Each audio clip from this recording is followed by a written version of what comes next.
இந்த செகண்ட் அந்த man of God பார்த்துட்டாரு. வாவ்! 3 சாட்சிகள். நிறைய நேரங்கள்ல நம்ம என்ன பண்றது இல்லன்னா, ஒரு கார்டியனுடைய கரத்த புடிக்கிறதே இல்ல.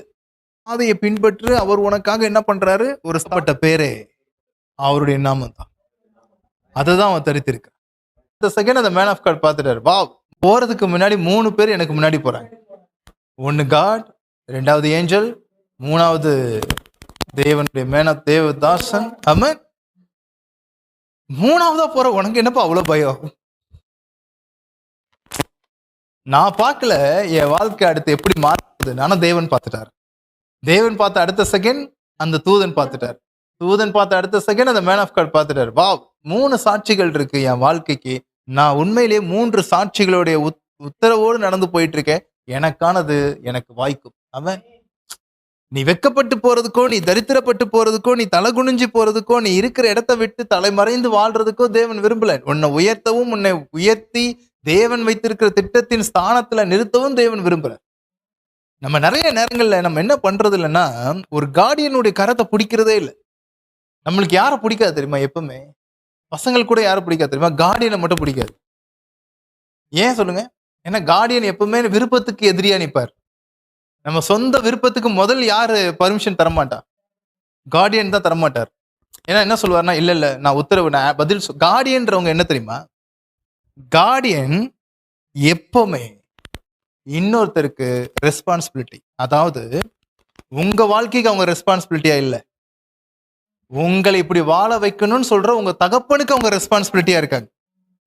It's not the responsibility you life. இந்த ரெஸ்பான்சிபிலிட்டி த காட் வேட் இந்த ஃபாதர். உன் அப்பா என்கிட்ட கேள்வி கேட்டுருவாருன்னு உனக்கு சுதந்திரம் தர மாட்டார். எது நீ சொல்லுவ, என்ன விடுங்களேன், இப்படி போயிட்டு டமால்னு வந்துருவேன் அப்படின்னு சொல்லிட்டு நீ போவ வருவ. அது உனக்கு தெரியும். நீ வந்து தேறி இருக்கலாம், பயங்கர தைரியமான ஆளா இருக்கலாம், நீங்க போயிட்டு வந்துருவீங்கன்ற நம்பிக்கை உங்களுக்கு இருக்கலாம். ஆனா உங்க அப்பா உங்களை ஏன் விட்டேன்னு என்கிட்ட என்ன பண்ணுவாரு? கேள்வி கேட்பார். அப்போ இந்த guardian of angel the responsibility my father. Amen. அவருடைய வார்த்தைக்கு அவர் ரெஸ்பான்சிபிலிட்டியா இருக்கிறதுனால எனக்கு என்ன பாதுகாக்கிற முக்கியமான வேலையை நான் நல்லவன் கெட்டவன்றதுனால அவர் என்ன பாதுகாக்கல. நான் அவருக்கு ஏதோ ஒண்ணு தர்றதுனால அவர் என்ன பாதுகாக்கல. அவர் எதுக்கு என்ன பாதுகாக்கிறாரு? அவர் ஏன் என் வாழ்க்கையில ஏதோ ஒண்ணு சொல்ல நினைக்கிறாரு? ஏன் என் வாழ்க்கையை உயர்த்திற்கு அவர் தேவனுடைய வார்த்தையை கொண்டு வர்றாரு? ஏன் என் வாழ்க்கையை உயர்த்திற்கு அவர் அஸ்திபாரம் விட்டுறாருன்னா, அவர் தேவனுடைய திட்டத்துக்கு, தேவன் உங்களுக்கு வைத்திருந்த எல்லா தீர்மானத்துக்கும் உண்மை உள்ளவரா இருக்கிறார். ஆமென். அல்லேலூயா. Thank you Jesus. ஆமென். இப்ப தேவன் என்ன ஏன் தேவன் சொல்றாரு அவருடைய வார்த்தைக்கு நீ செவி கொடுத்து அடங்கி நடன் ஏன் சொல்றாருன்னா, அவ உனக்கு ரெஸ்பான்சிபிலிட்டி இல்ல, நான் சொன்ன ஒரு காரணத்துக்காக உன் வாழ்க்கையில இணைஞ்சிருக்கான். எதுக்கு? ஆமென். நான் விரும்பினேன் உனக்கு ஒரு நல்ல வாழ்க்கை தரணும், நான் விரும்பினேன் உன்னை நல்ல ஸ்தானத்துல வைக்கணும், நான் விரும்பினேன் ஒரு நல்ல இடத்துல, நான் விரும்பின ஒரு விருப்பத்துக்காக உன் வாழ்க்கையில ஒருத்தர் இணைந்து வேலை செய்யறாருல. ஆமென். உங்களுக்கும் அவருக்கு என்ன தொடர்பு? ஒண்ணுமே இல்லை. ஆனா உங்க அப்பாவுடைய ஆசை உங்களை நல்ல இடத்துல வைக்கணும். அந்த ஒரு ஆசைக்காக அந்த தூதன் என்ன பண்றாரா? அந்த கரத்தை புடிச்சுக்கிட்டு விடுறதே இல்லையா? ஆமென். இன்னொரு வசனம் சொல்லுது, வலமோ இடமோ சாயாது. என்னது? ஆமென். ஹல்லேலூயா. சரி, இதே மாதிரி இன்னொரு இடத்துல சொல்லுவோம், உன் சமூகத்துக்கு உனக்கு முன்னாடி ஒரு தூதன் போவாரு, அவரை விட்டு நீ வலதுபுறமோ இடதுபுறமோ என்ன பண்ணாத, விலகாத. ஆமென். நீ நேரா அவருக்கு பின்னாடி என்ன பண்ணு, நடந்து போ. Amen. Hallelujah. Thank you Jesus. நான் தூதனை விட்டு ஆமென் வலதுபுறமோ விலகக்கூடாது. Amen. Hallelujah. Thank you Jesus. ஆமென்.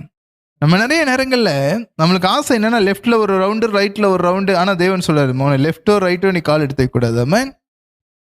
ஹல்லேலூயா. யாராவது உங்களை பார்த்து லெஃப்டோ ரைட்டோ போகாத அப்படின்னு சொன்னா உங்களுக்கு எவ்வளவு கோவம் வரும்? என்னுடைய சுதந்திரம். நான் லெஃப்ட்டும் போவேன், ரைட்டும் போவேன். ஆனா நீங்க என்ன பண்றீங்க? என்ன போகக்கூடாது. Hallelujah. Thank you Jesus. Amen. ஓ ஷாட்டரபோ ஷேட்டரே பட்டலா. அப்போ வலதுபுறமோ இடதுபுறமோ நீ விலகாம அவருடைய பாதையை பின்பற்று. அவர் உனக்காக என்ன பண்றாரு? ஒரு ஸ்தானத்தை ஆயத்தப்படுத்தியிருக்காரு உனக்காக. ஆமென். நான் சொல்றேன், நீங்க நான் சொல்ற வார்த்தையை விட்டு வலதோ இடதோ என்ன பண்ணாதீங்க, சாயாதீங்க. ஆமென். நான் உங்களுக்கு சொல்ற வார்த்தையினால் உங்க இருதயத்துல வர விசுவாசத்துக்கு புறம்பா என்ன பண்ணாதீங்க, பயப்படாதீங்க. ஆமென். என்னடா இந்த வாரம் அவர் இப்படி சொன்னாரு, ஆனா இப்படி நடக்கவே இல்லையே. நீங்க யோசிக்காதீங்க. தேவன் உங்க வாழ்க்கையில சொன்னது தீர்க்கமாய் நிறைவேறும். ஆமென். ஹல்லேலூயா. இப்ப தேவன் ஏன் எனக்கு இவ்வளவு செய்றாரு? தேவன் ஏன் எனக்கு இவ்வளவு நன்மை செய்றாரு? தேவன் ஏன் எனக்கு இவ்வளவு விஷயம் செய்றாரு? தேவன் தன்னை நிரூபிக்க விரும்புறாரு. அதனால தேவன் உங்க வாழ்க்கையில உங்களோட ஒரு உடன்படிக்கை பண்றாரு. ஆமென். தேவன் பண்ண உடன்படிக்கையில தேவன் உங்களோடு உண்மையா இருக்க விரும்புறார். Thank you Jesus. Hallelujah. Amen. என்னங்க தேவன் என்ன நேசிக்கலையா?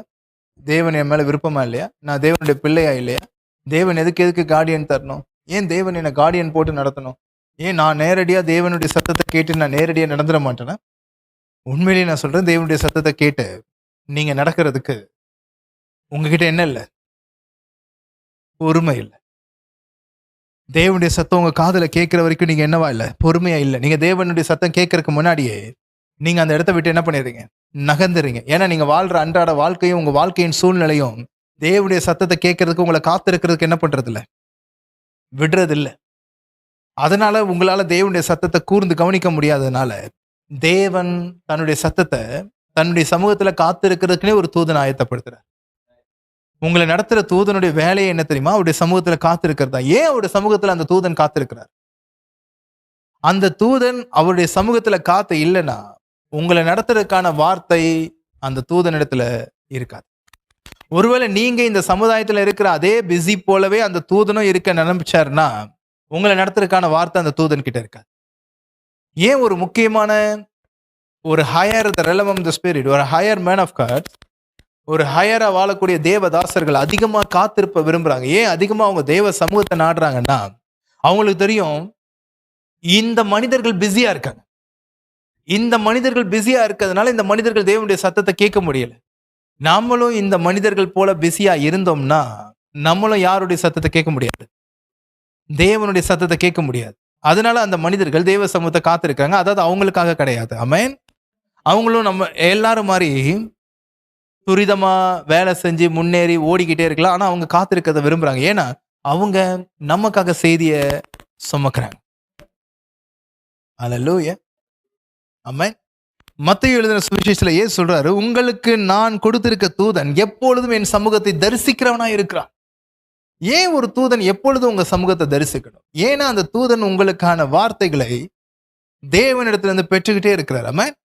நீங்க எங்க நடக்கணும், எங்க போகணும், எங்க சாப்பிடணும், எங்க புசிக்கணும், எந்த லெவல்ல வாழணும், தேவன் உங்களை உயர்த்தி எந்த ஸ்தானத்துல வைக்கணும், தேவனுக்கு மகிமையா இந்த பூமியில நீங்க எந்த ஸ்தானத்துல இருக்கணும் என்பதெல்லாம் தேவன் அந்த தூதனுடைய இருதயத்துல நிரப்பிக்கிட்டே இருக்கிறார். ஆமென். அந்த தூதன் கர்த்தருடைய வார்த்தையை நாமத்தை சுமக்கிறான். ஆமென். வேதம் சொல்லுது, அவனுடைய இருதயத்தில் என்னுடைய நாமம் தரிப்பிக்கப்பட்டு இருக்கிறது. அவன் என் நாமத்தை தரிப்பிக்கப்பட்டவனாய் இருக்கிறான். ஆமென். Thank you Jesus. சொல்லலாம், கர்த்தருடைய தூதனுக்கு கொடுக்கப்பட்ட பேரே அவருடைய நாமம் தான். அதுதான் அவன் தரித்திருக்கிறான். அதனாலதான் வேதம் சொல்லுது, கர்த்தரின் தூதனானவன். ஆமென். கர்த்தருடைய நாமத்தை தரித்த தூதனானவன். தூதன் நமக்கான வார்த்தைகளை சுமந்து கொண்டு வர்றார். ஆமென். அதனால கார்டியன் சொல்லுங்களேன். கார்டியன் வேற, மெசஞ்சர் வேற. மெசஞ்சர் ஒரு மெசேஜை கொடுத்துட்டு கடந்து போயிடுவார். ஆனா கார்டியன் கூடயே வருவார். ஆமா. ஹல்லேலூயா. உங்களுக்கு மெசஞ்சர் வேணுமா இல்ல கார்டியன் வேணுமா? ஏன் உங்களை இந்த கவனன்ட்டோட இணைச்சிருக்கேன்னா கார்டியனா இருக்கிறதுக்கே தவிர மெசஞ்சரா இருக்கிறது. நீங்க மெசஞ்சர் நினைச்சு இதுல ஒரு ப்ராஃபட்டிக்கா ஏதோ ஒன்று சொல்லுவாரு, ஒரு ப்ராஃபட்டிக் வேட தூக்கிட்டு போயிடலாம். இட்ஸ் நாட் த மெசஞ்சர், இந்த கார்டியன். ஆமென். ஹல்லேலூயா. தபால்காரனுக்கும் கார்டியனுக்கும் வித்தியாசம் இருக்குல்ல. தபால்காரனும் கார்டியன் ஒன்னாயிடுவாங்கல்ல. தபால் கொண்டு வராருன்றதுக்காக அவரை கார்டியன் நீங்க சொல்லிட முடியுமா? அப்போ மெசஞ்சர்ன்ற ஏஞ்சல்ஸ் வேற, கார்டியன்ற ஏஞ்சல்ஸ் வேற. இஸ் a மெசஞ்சர்ஸ் அவங்களும் ஃப்ளஷ்ல இருக்காங்க, கார்டியன்ஸ் அவங்களும் ஃப்ளஷ்ல. மெசஞ்சர் கிட்ட நான் எப்படி திரும்பணும், எப்படி யூட்டன் பண்ணணும்னு வேணா நம்ம வார்த்தையை கேட்கலாம். அதாவது சமயத்துக்கு ஏற்ற ஒரு வார்த்தை சொல்லுங்க, ஒரு வார்த்தை. ஆமே இந்த டைம்ல ஒரு வேர்டு வேணும். ஓகே, ஒரு ப்ராஃபட்டிக். Okay, prophetic.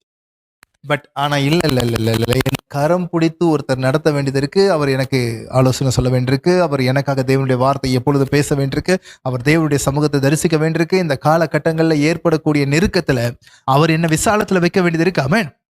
இந்த 2025 பூமி போற வேகம் உங்களுக்கு புரியுதா? பூமி சுழல்கின்ற வேகம் புரியுதா? உங்களுக்கு தெரியுதா? ஃபினான்ஷியல் நெருக்கம் வந்துகிட்டு இருக்கு.